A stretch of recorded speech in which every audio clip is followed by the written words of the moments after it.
Assalamualaikum warahmatullahi wabarakatuh. Di video kali ini, kami dari kelompok 3 yang beranggotakan Dea Ananda Dwi Putri, NIM 099, Nadifa Adiba Assegaf, NIM 267, Zainatul Firdaus, NIM 313, Salsabila Arsyalina, NIM 427, Afilda Widya Salsabella, NIM 415 dari kelas F Psikologi 2019 ingin mempresentasikan materi yang bertemakan The Changing Nature of Careers.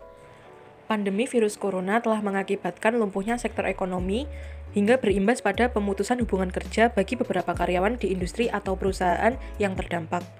Imbasnya banyak lulusan baru atau fresh graduate yang susah mendapatkan pekerjaan karena banyak perusahaan tidak membuka lowongan kerja. Data dari Kementerian Ketenagakerjaan menunjukkan pada awal Mei 2020 lalu setidaknya 2,9 juta pegawai di PHK karena COVID-19. Oleh karena itu, tuntutan kerja saat ini lebih mengarah pada kemajuan teknologi yang menjadi opsi di masa pandemi corona. Meskipun terlihat paradoks, tapi prospek kerja profesi ini cukup besar untuk menghasilkan uang. Berikut beberapa profil kerja yang sesuai tuntutan dengan saat ini.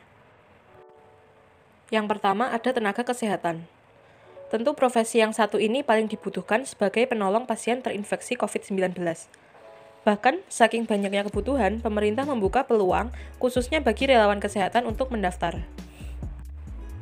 Yang kedua adalah psikolog. Psikolog memiliki peran penting dalam memberikan konseling dan pendampingan bagi masyarakat yang di tengah situasi seperti ini memiliki kekhawatiran dan parno kalau terserang COVID. Di tengah masifnya pemberitaan media tentang pasien corona yang terus bertambah, hal tersebut bagi sebagian orang menciptakan lemahnya psikis sehingga mengakibatkan kondisi kesehatan ikut menurun. Selain itu, kebosanan akibat rutinitas di rumah saja dapat mengakibatkan tekanan pada pikiran. Nah, kehadiran psikolog ini dinilai mampu memberikan tempat meditasi bagi masyarakat untuk berkeluh kesah. Selanjutnya, yang ketiga adalah staf e-commerce. Beberapa marketplace atau e-commerce seperti Lazada, Walmart, Shopee, Amazon, Tokopedia, dan beberapa startup marketplace lain membutuhkan banyak sekali staf selama masa pandemi ini karena melonjaknya pesanan dalam aktivitas belanja online. Dalam hal ini, pemenuhan strategi pemasaran dan pemenuhan kebutuhan terkait penyaluran distributor tentu menjadi perhatian khusus saat terjadi lonjakan konsumen di masa seperti ini. Selanjutnya yang keempat adalah programmer. Programmer juga memiliki prospek kerja yang cukup bagus di tengah pandemi virus corona. Karena banyaknya perusahaan yang menggeser gaya pekerjaan mereka dari yang manual menuju digital. Maka beberapa perusahaan membutuhkan sebuah sistem terintegrasi yang dapat membuat alur kerja lebih mudah. Mulai dari pengumpulan data, tanda tangan, dan validasi file yang dibuat dalam online dan hitungan detik. Berikutnya, saya akan membahas tentang profil tenaga kerja yang sesuai dengan tuntutan 5 tahun ke depan. Ketika kita membahas tentang profil tenaga kerja, tentu yang paling digarisbawahi adalah skill apa yang dibutuhkan. Di sini, seperti yang teman-teman bisa lihat, terdapat 15 skill utama yang perlu dikembangkan individu yang ingin mempersiapkan diri menghadapi tuntutan kerja 5 tahun ke depan. Data ini didapat dari laporan berjudul The Future of Jobs Report 2020 yang dipublikasikan oleh World Economic Forum atau WEF pada bulan Oktober 2020. WEF adalah organisasi internasional yang tergabung di dalamnya para pakar lintas disiplin keilmuan yang bekerja secara kolektif atau bersama-sama untuk memahami dan memberikan prediksi seperti apa dunia di masa depan untuk kita semua. Laporan berjumlah 163 halaman ini mengemukakan tentang bagaimana pekerjaan dan kemampuan atau skill di hari ini dapat berevolusi di masa depan sebagai dampak dari disrupsi yang diakibatkan oleh pandemi COVID-19. Yang menarik dari laporan tersebut adalah pekerjaan yang mengalami peningkatan atau in-demand jobs adalah pekerjaan yang banyak melibatkan critical thinking, judgment, creativity, and analysis.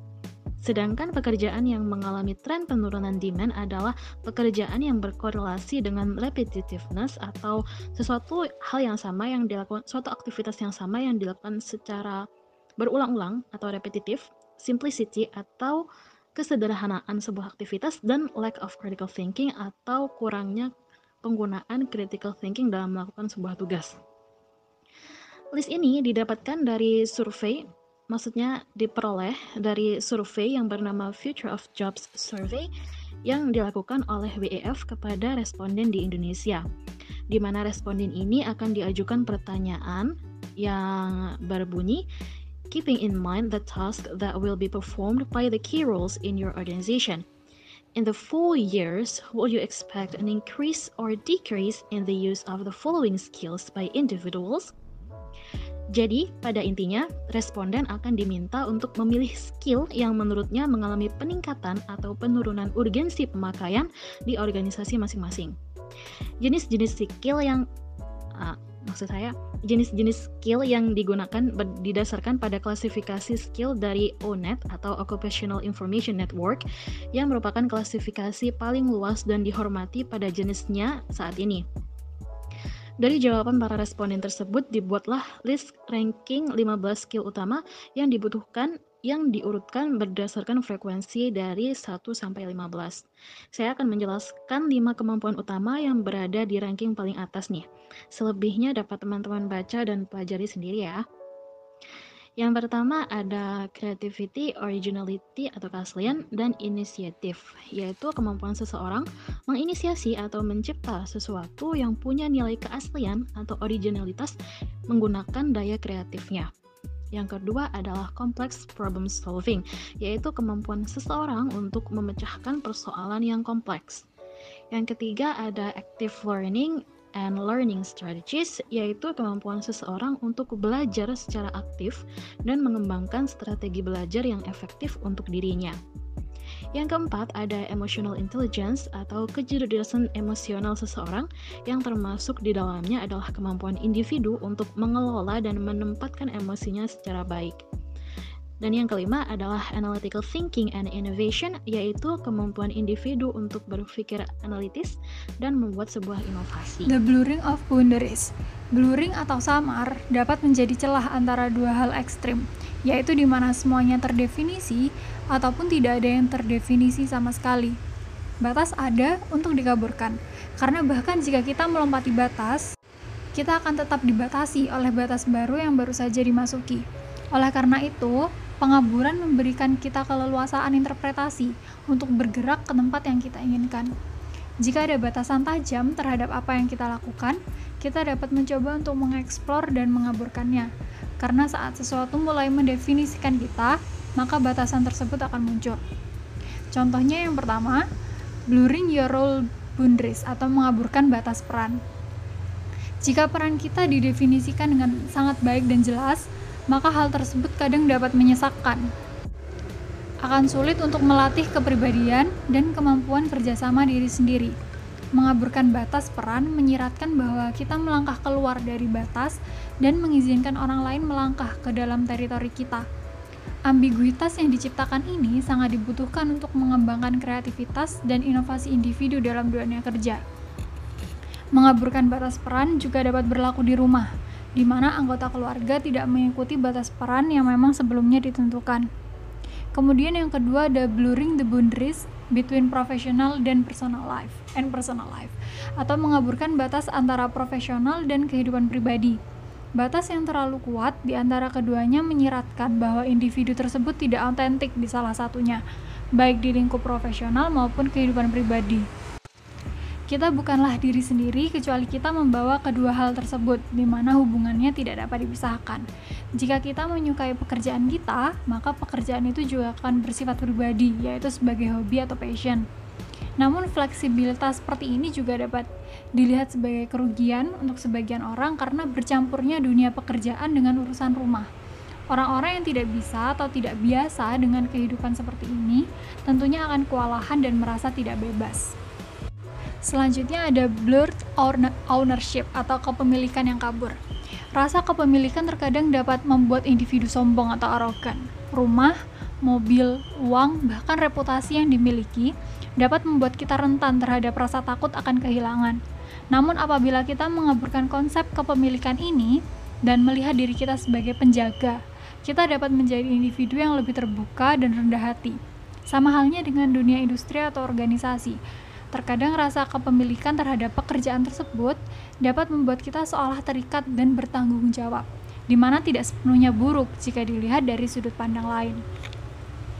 Selanjutnya ada blurred skills and domain atau keterampilan dan domain yang kabur. Jika kita mengidentifikasi diri kita sebagai orang dengan keterampilan tertentu, hal tersebut dapat membatasi diri dalam mengeksplorasi lebih banyak keterampilan. Jika kita membuat batasan, maka kita juga berhak mengaburkannya. Contoh saja, seseorang yang berprofesi sebagai dokter mungkin tertarik pada musik. Mengaburkan di sini menyiratkan bahwa kita dapat menyatukan keduanya, medis dan musik.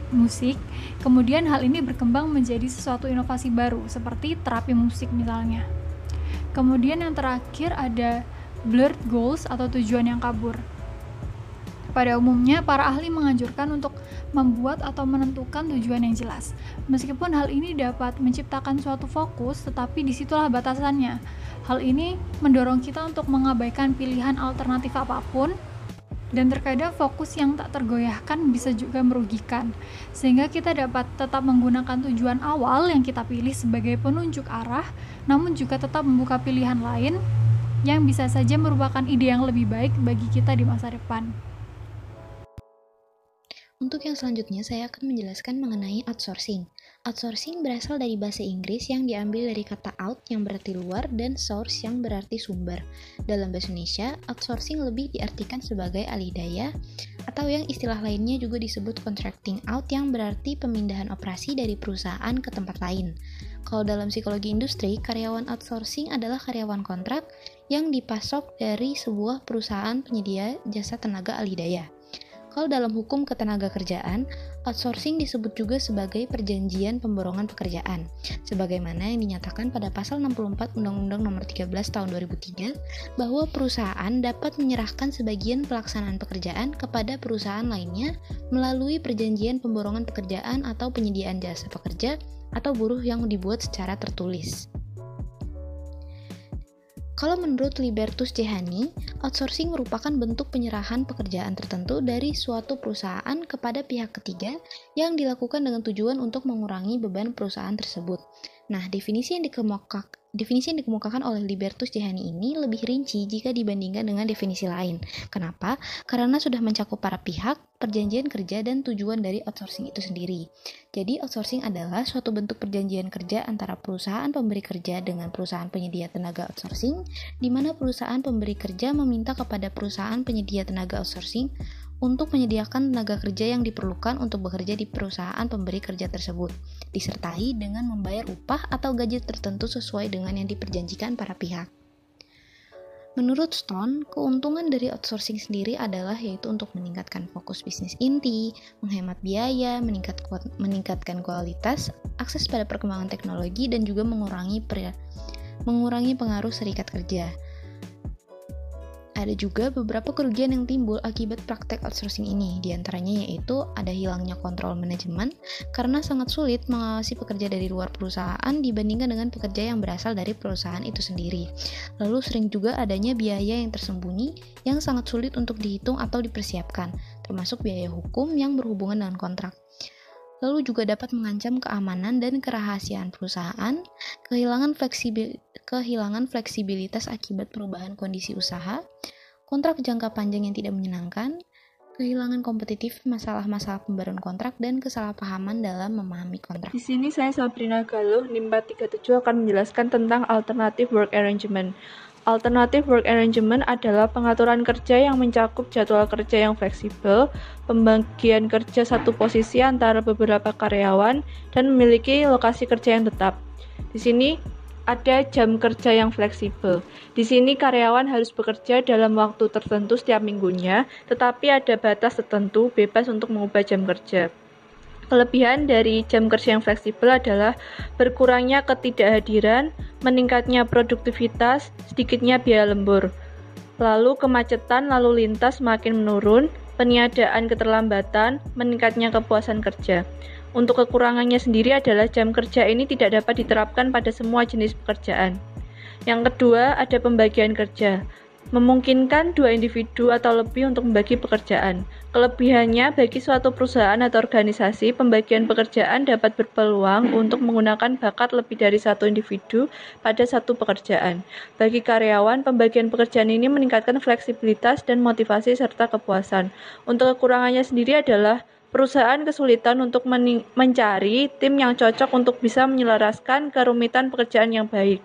Yang ketiga ada telecommuting, yaitu individu yang melakukan pekerjaan di rumah setidaknya 2 hari dalam 1 minggu terhubung dengan kantor melalui daring. Kelebihannya adalah meningkatnya produktivitas, moral yang lebih baik, biaya di ruangan kantor lebih sedikit. Untuk kekurangannya, untuk manajemen sulit untuk koordinasi antar tim. Untuk karyawan merasa tidak dihargai atau tidak diberikan apresiasi maupun penghargaan karena tidak bertemu langsung dengan atasan. Berikutnya ada 3 dimensi lain dalam alternative work arrangement, yaitu fleksibilitas dalam hubungan ketenaga kerjaan. Pada hal ini diciptakan untuk memungkinkan kelincahan perusahaan di pasar tenaga kerja. Dimensi fleksibilitas ini menggeser pekerjaan dari pekerjaan standar ke penugasan kerja jangka pendek, seringkali mengarah pada perasaan ketidakamanan kerja. Pekerjaan langsung didefinisikan sebagai hubungan kerja antara atasan dengan pekerja. Perusahaan menyaring dan memperkerjakan karyawan, mensosialisasikan mereka ke dalam budaya perusahaan, melatih mereka, dan mengevaluasi mereka untuk memberi penghargaan dan promosi. Ada harapan untuk melanjutkan pekerjaan. Jenis pekerjaan langsung terbesar adalah karyawan yang bekerja secara penuh, yaitu karyawan standar yang dibandingkan dengan para pekerja tersebut dengan pengaturan kerja alternatif. Lalu adanya pekerjaan yang melibatkan pekerja paruh waktu, sering melakukan pekerjaan yang sama dengan karyawan penuh waktu, tetapi biasanya tetap di pekerjaan yang sama dari waktu ke waktu dengan sedikit kemajuan karir. Yang kedua ada fleksibilitas dalam penjadwalan kerja, yaitu beberapa jadwal kerja dibuat fleksibel untuk memenuhi kebutuhan perusahaan, terutama untuk memenuhi fluktuasi permintaan pelanggan. Pada hal ini ada orang Amerika khususnya bekerja lebih banyak pada jam aneh, yaitu jam malam dan jam akhir pekan daripada sebagian besar negara maju. Tidak semua jadwal fleksibel dapat diprediksi. Seperti halnya karyawan dalam mengakomodasi perubahan permintaan pelanggan, mungkin memiliki shift yang dibatalkan atau ditambahkan pada menit terakhir dengan sedikit pemberitahuan sebelumnya. Jadwal kerja lainnya dibuat fleksibel untuk memenuhi kebutuhan pekerja, biasanya pada karyawan tetap. Dengan lebih dari 80% keluarga Amerika Serikat menjadi karir ganda atau orang tua tunggal, lebih banyak pekerja yang menangani pekerjaan dan tuntutan keluarga, sehingga membutuhkan jadwal kerja yang lebih fleksibel. Sebuah studi baru-baru ini oleh McKinsey menemukan bahwa kaum milenial lebih cenderung menerima tawaran pekerjaan dari perusahaan yang menawarkan jadwal kerja yang lebih fleksibel. Waktu yang fleksibel menghasilkan ketidakhadiran yang lebih sedikit karena karyawan dapat menjadwalkan janji pribadi selama jam kerja normal, tetapi mengganti waktu kerja yang terlewat di kemudian hari. Kontrol atas waktu dan isi istirahat selama hari kerja juga memiliki implikasi penting untuk pemulihan kerja. Biasanya, jadwal fleksibel ini dinegosiasikan sebagai semacam kesepakatan yang melibatkan negosiasi antara karyawan dengan manajernya. Namun, ketika organisasi mengizinkan jadwal kerja yang fleksibel, mereka dapat memperoleh keunggulan kompetitif karena mereka lebih mungkin untuk menarik dan mempertahankan pekerja berketerampilan tinggi yang membalas dengan lebih banyak keterlibatan, produktivitas atau kualitas kerja, dan lebih sedikit ketidakhadiran, pergantian atau kecelakaan. Penggunaan perangkat seluler yang memungkinkan pekerja untuk bekerja di mana saja dan kapan saja mengarah pada kecenderungan untuk bekerja di mana saja sepanjang waktu. Pekerja kemungkinan perlu untuk berhubungan melalui elektronik komunikasi selama tidak bekerja. Sebagian besar laporan media berfokus pada efek pandemi COVID-19 pada perubahan pengaturan kerja, misalnya waktu kerja yang singkat, istirahat pendek yang dibayar, lokasi dan jam kerja yang fleksibel, dan konsekuensi keuangan bagi pekerja dalam hubungan kerja tetap, yaitu pekerjaan dengan jadwal tetap di tempat usaha perusahaan dan dengan harapan bersama untuk melanjutkan pekerjaan. Namun diskusi tentang apa yang terjadi pada pekerjaan dan pengalaman pekerja dalam hubungan kerja yang fleksibel ini jarang didiskusikan. Misalnya pekerjaan agen sementara dan bentuk-bentuk kerja subkontrak lainnya serta bentuk-bentuk pekerjaan baru. Para pekerja tersebut tidak secara resmi dihentikan atau ditawari pekerjaan jangka pendek, cuti sakit yang dibayar atau kontrak baru dengan pekerjaan agen atau platform mereka. Pada era pandemi ini, akhirnya banyak perusahaan atau organisasi meneliti mengenai efektivitas jam kerja yang menginginkan sistem kerja yang lebih baik seperti pola kerja hibrid. Pada suatu penelitian, adanya alternatif pola kerja yang efektif yaitu pola kerja 3-3-2, yaitu bekerja 3 hari di kantor dan 2 hari WFH, serta 2 hari sebagai hari libur untuk fleksibilitas karyawan. Namun, setiap perusahaan memiliki pertimbangan yang berbeda untuk menyeimbangi kehidupan kerja karyawan, serta meningkatkan interaksi sosial yang